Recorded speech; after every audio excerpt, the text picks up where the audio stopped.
शहजाद जी, मेरा सीधा सवाल, प्रधानमंत्री ने सनातन पर जो कुछ कहा, भारतीय संस्कृति और सभ्यता का जो गौरवशाली इतिहास उन्होंने G20 में दिखाया, आज उसका जिक्र भी आया जब यूनिवर्सिटी कनेक्ट प्रोग्राम हुआ, तो क्या ये जो सत्ता का सेमीफाइनल है जो 5 राज्यों में लड़ा जाएगा, उसमें सनातन एक प्रमुख मुद्दा होगा? सनातन का अपमान। दीपक जी, ये मुद्दा हमारी तरफ से तो है ही नहीं,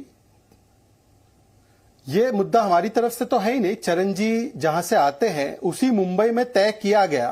देखिए, लोगों नहीं बना, कोई कंसेंसस नीति पर, नेता पर नहीं बना, परंतु एक कंसेंसस बना कि हिंदू को देनी है प्रत्येक दिन गाली ताकि मिले वोट बैंक की ताली। और उसी की देखा देखी उदयनिधि स्टैलिन ने सनातन समाप्ति की बात की, प्रियंक खड़गे ने समर्थन कर दिया कि ये हिंदू धर्म, सनातन धर्म जो होता है वो डिजीज की तरह होता है। जी परमेश्वर ने कहा हिंदू कहां से जन्मा, कब जन्मा। केसी वेणुगोपाल का कोई कैटेगोरिकल कंडेमनेशन नहीं है, उन्होंने कहा अभिव्यक्ति की आजादी है। फिर उसके बाद IUML जो इनकी साथी है, हिंदुओं को चुनौती देती है कासरगोड में। समाजवादी पार्टी हिंदू धर्म को धोखा कहती है। RJD हमला करती है, तिलक से लेकर रामचरितमानस को पोटेशियम साइनाइड कहती है। ममता दी तिलक को नकारती है, वैसे जय श्री राम को भी नकारा है। और किस प्रकार से आज भी देखिए, 2 दिन पहले राहुल गांधी का बयान आया कि मूर्ति जो मंदिर में होती है उनमें कोई ताकत नहीं होती। आज राहुल गांधी के दूसरे नेता, कर्नाटका कांग्रेस के हैं वो नेता, वो कहते हैं कि देखिए बम ब्लास्ट हो जाएगा अयोध्या में राम मंदिर पर। इससे पहले उद्धव जी ने भी कहा था गोधरा टाइप कांड करवाया जाएगा, मतलब गोधरा के हमलावरों को, हत्यारों को क्लीन चिट देने का काम। मतलब कि इनका एजेंडा है, उनको पता है कि आज विकास का पताका कैसे लहरा रहा है। 10वें से 5वें स्थान पर अर्थव्यवस्था है, तो इस पर चर्चा नहीं करनी।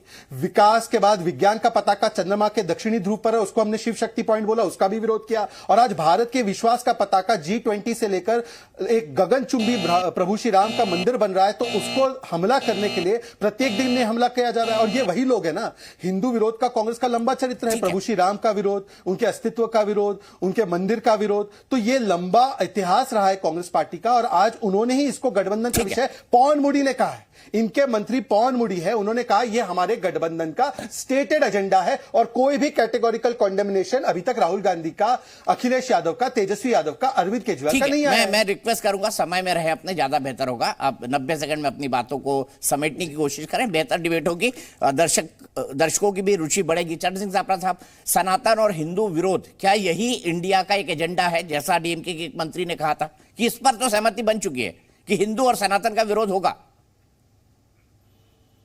मुझे नहीं लगता कि इस तरह का कोई एजेंडा इंडिया का होगा, लेकिन हाँ ठीक है, मोदी जी को और भारतीय जनता पार्टी को ये सारा एजेंडा सूट करता है। यानी इस देश के अंदर विभाजनकारी राजनीति और नफरत की राजनीति, ये तमाम सारी चीजें हैं जो भारतीय जनता पार्टी को पसंद आती हैं और वो उसी पिच पर खेलना चाहती हैं। लेकिन कांग्रेस या इंडिया जो है, हमारा मेन विषय ये है कि जो आपकी भारतीय जनता पार्टी की नीतियां हैं उसके विरुद्ध जो मुद्दे हैं, जो जनता के मुद्दे हैं, जिस तरह से महंगाई चरम पर है, बेरोजगारी जो है वो बढ़ चुकी है, आर्थिक विषमता इस देश में भारी मात्रा में देखी जा रही है, किसानों की आमदनी इन्होंने कहा था कि हम 2022 तक दुगनी कर देंगे, या फिर महिला अत्याचार है, किस तरह से हमारी बेटियां दिल्ली में बैठी थी और उनके पास में एक भी भारतीय जनता पार्टी का नेता उनकी बात पूछने के लिए नहीं गया है। ये जनता ने देखा है। मणिपुर के अंदर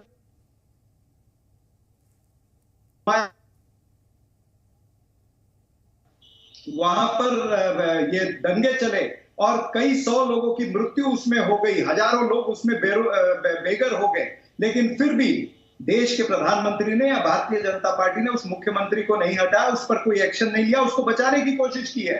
तो जिस तरह से भारतीय जनता पार्टी बलात्कारियों के साथ में खड़ी रहती है और फिर महिला सुरक्षा की बात भी करती है, जिस तरह से ये जुमले पर जुमले बोलते हैं, देश के प्रधानमंत्री की पहचान जो है वो जुमलाजीवी की हो गई है। चाहे वो 15 लाख रुपए सबके अकाउंट में आने की बात हो, या फिर 2 करोड़ नौकरियां प्रतिवर्ष देने की बात, 100 स्मार्ट सिटी की बात हो, या फिर इसी तरह से किसानों की आय दुगनी करने की बात, ये तमाम सारी चीजें हैं। और अभी ये वुमेन रिजर्वेशन जो बिल आया है, ये वुमेन रिजर्वेशन बिल क्या है? ये भी एक पोस्ट डेटेड चेक के जैसे है। ठीक है, यानी डिलिमिटेशन होगी, सेंसस होगी, उसके बाद में देखेंगे कब आएगा तब आएगा। ठीक है, ठीक है। शहजाद पूनावाला जी, आपका जवाब, आपके पास सिर्फ जुमला है, काम नहीं।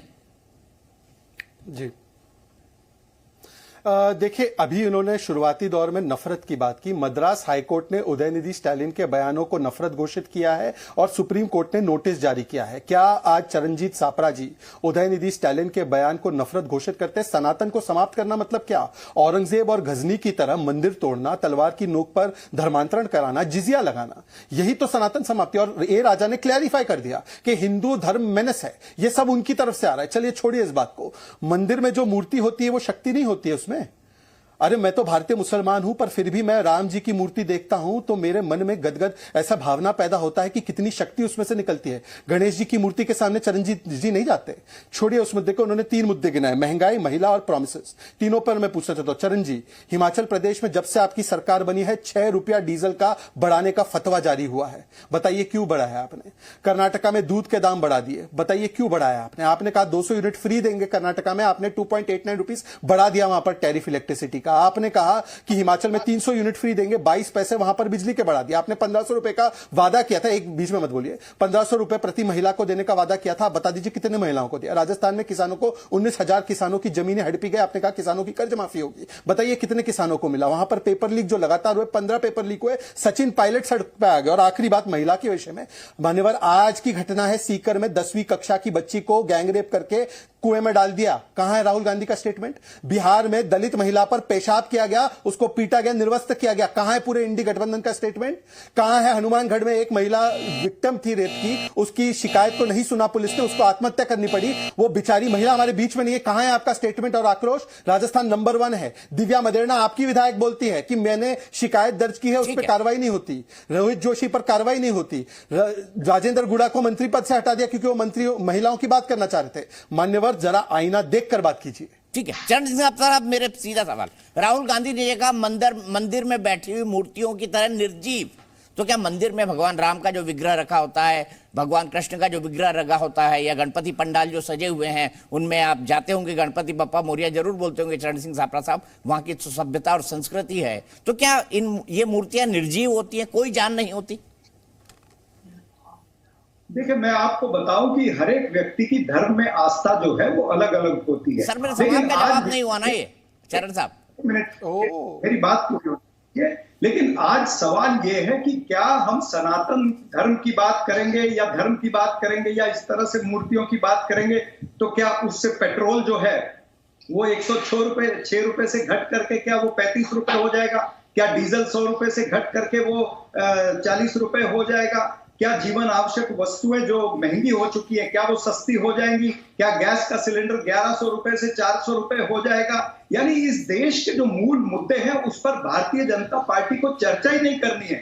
इन्होंने हवाई चप्पल से लेकर के हवाई जहाज तक जीएसटी लगा दी है, हर वस्तु महंगी हो गई है, लेकिन इनको वहां पर जाकर के उस विषय पर बात नहीं करनी है। इनके ऊपर कोई प्लान नहीं है। हम इनको अगर कहें कि महंगाई बहुत है, महंगाई की मार पड़ रही है, गरीब लोगों को आप उनकी जेब से लाखों रुपए लूट रहे हैं, ये पेट्रोल डीजल के माध्यम से आपने टैक्स के माध्यम से 35 लाख करोड़ रुपया लूटा है पिछले 9 वर्षों में।